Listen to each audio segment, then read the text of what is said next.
My name's Justin Clement. I'm the Historic Site Supervisor at Pottsgrove Manor. I'm going to be doing an interpretive reading of the Declaration of Independence rather than reading it from beginning to end, which would take about 30 minutes and hot weather here. So, as Marcia said, there was a dispatch rider, an express rider sent by the Continental Congress, but actually specifically the Committee of Safety for the state of Pennsylvania, to send copies of the Declaration to Chester County, Lancaster County, Bucks County, and added to that list was Pottsgrove.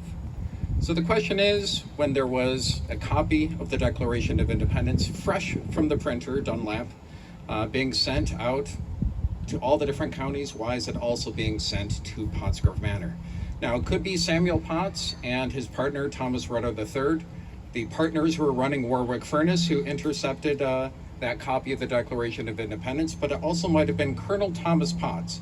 Now, he was a colonel of an associator battalion, and I am wearing a regimental coat, a uniform representative of his battalion. So there's a reason why I'm coming dressed as Colonel Thomas Potts, because really the uniform is significant. This represents a piece of local history. Certainly we could have a character interpreter representing General George Washington, but Washington was never really here at Pottsgrove or Pottstown, as it later became known.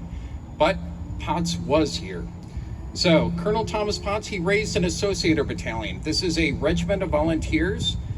This is in lieu of militia, because Pennsylvania being founded by Quakers, they do not have a militia act on the books.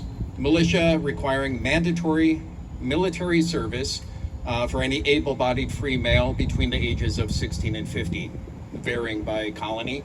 But if you imagine with Quakers being pacifists, we do not have that here in Pennsylvania.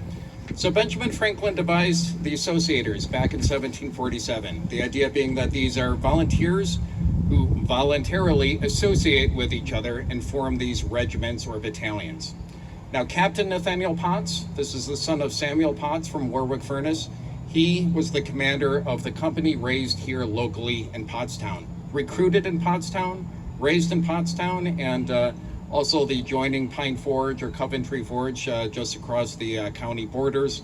However, we're talking about local history, local participation in the American Revolution that is worth remembering. Now, I'm going to read some excerpts from the Declaration of Independence, but I also want to provide some context. First, the Continental Congress had three objectives going into this summer. First, Declaration of Independence, declaring independence. Second, confederating the states, forming a unified system of government for these now United States, and also to obtain foreign treaties